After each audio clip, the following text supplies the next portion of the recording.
Sakit kayaknya. Panas. Muntaber kayaknya. Oh iya. Semoga Jari. sembuh ya. Nah, sebelum kita membahas tentang jenis-jenis pasar, masih ingat atau tidak apa artinya pasar? Tempat bertemunya penjual dan pembeli. Ya, betul sekali. Pasar merupakan tempat bertemunya penjual dan pembeli. Nah, untuk jenis-jenis pasar ini ada banyak sekali ya. Nah, pasar itu dapat dibedakan menjadi beberapa jenis berdasarkan berbagai aspek seperti cara transaksi, lalu barang yang dijual, waktu operasi pasarnya, atau tingkat persaingan.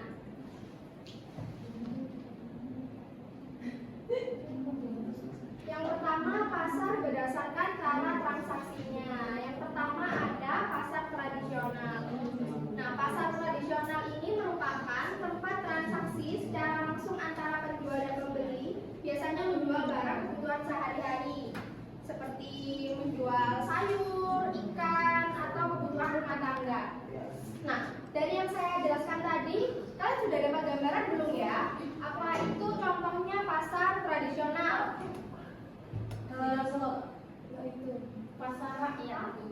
Oh iya, pasar rakyat. Kalau di Malang ini kayak pasar projek, Pasar besar. Nah, iya, pasar besar seperti itu ya.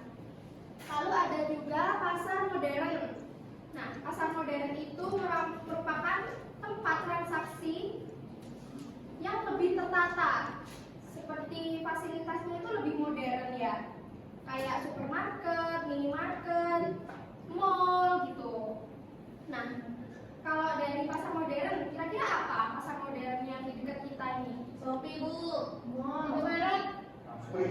Ya, Indomaret ya, Superindo, Indomaret, Matos, itu merupakan pasar modern yang ada di sekitar kita ya. Yang sekarang ini sangat banyak ya pasar modern, dapat dengan mudah kita jumpai. Lalu yang berikutnya ada pasar digital atau pasar online. Nah, pasar online itu merupakan pasar yang dilakukan secara daring atau melalui platform e-commerce atau media sosial. Contohnya apa kira-kira dari pasar online atau pasar digital ini? Shopee. Tokped. Ya, pasti kalian juga sering banget ya. Pinjol. Bukan pinjol ya. Kalau pinjol itu bukan pasar ya. Shopee 12. Lalu yang berikutnya ada pasar berdasarkan barang yang dijual. Nah, yang pertama ada pasar barang konsumsi. Lalu pasar barang konsumsi itu menjual barang-barang untuk kebutuhan sehari-hari konsumen. Contohnya pasar barang makanan. Tidak berbeda jauh seperti pasar tradisional tadi ya, atau pasar rakyat. Lalu yang kedua ada pasar barang produksi. Nah, pasar barang produksi ini menjual barang yang digunakan untuk proses produksi seperti pasar bahan baku atau alat-alat berat.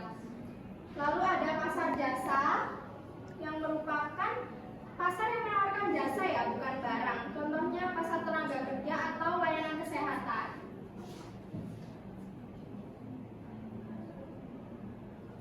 Lalu ada jenis pasar berdasarkan waktu operasi. Yang pertama ada pasar harian. Pasar harian itu beroperasi setiap hari. Contohnya ya pasar tradisional, pasar modern itu kan beroperasi setiap hari.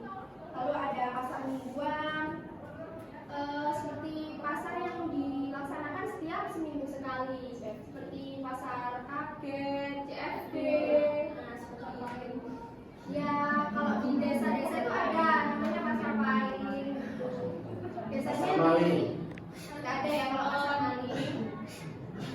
Lalu ada pasar musiman.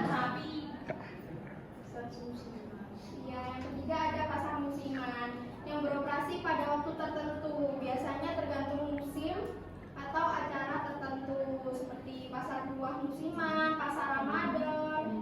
Nah, lalu ada jenis pasar berdasarkan wilayah cakupan. Yang pertama pasar lokal. Pasar lokal ini melayani konsumen dalam satu daerah tertentu. Yang kedua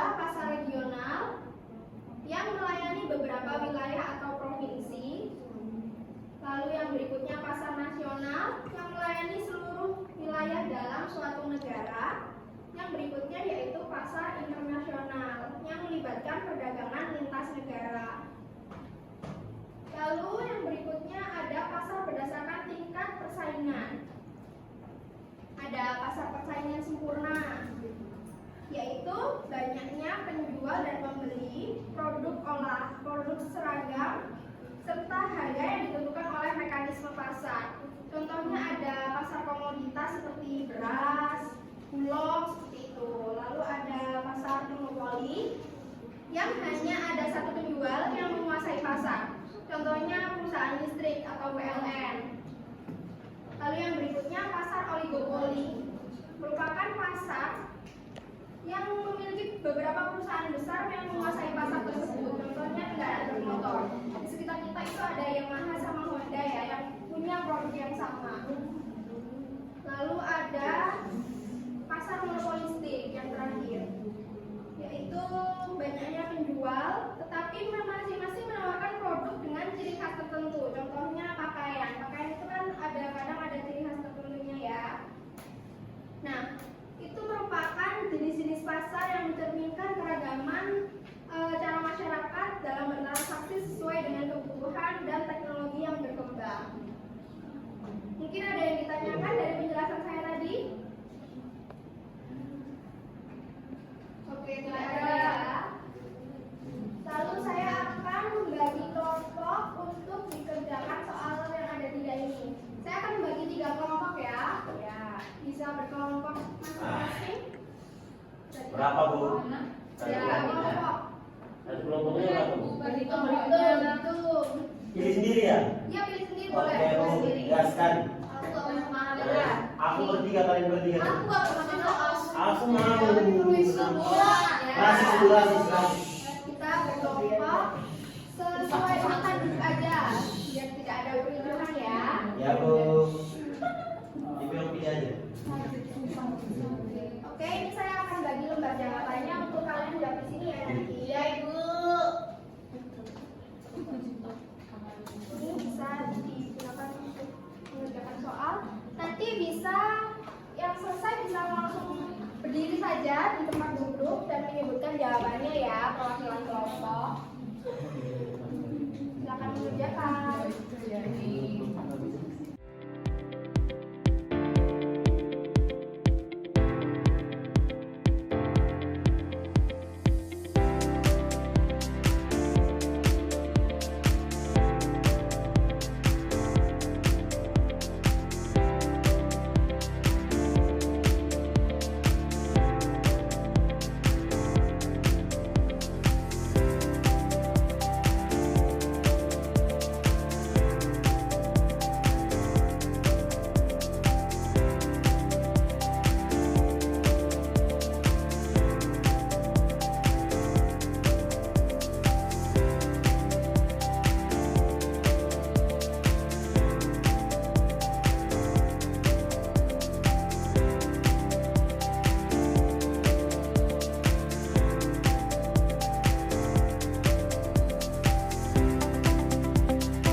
Nomor 1, apa yang dimaksud dengan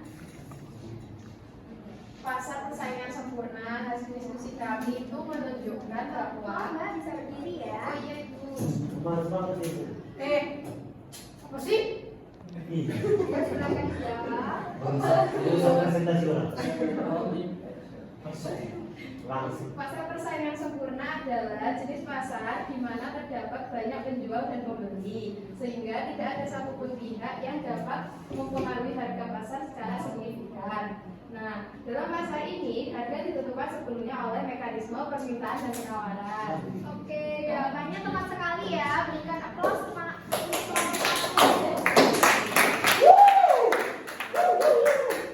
Lalu kelompok 2 bisa berdiri untuk menyebutkan pertanyaan jawabannya.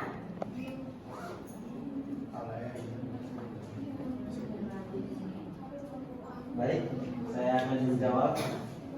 Baik, kami dari kelompok 2 akan menjawab, mempresentasikan hasil kerja kami.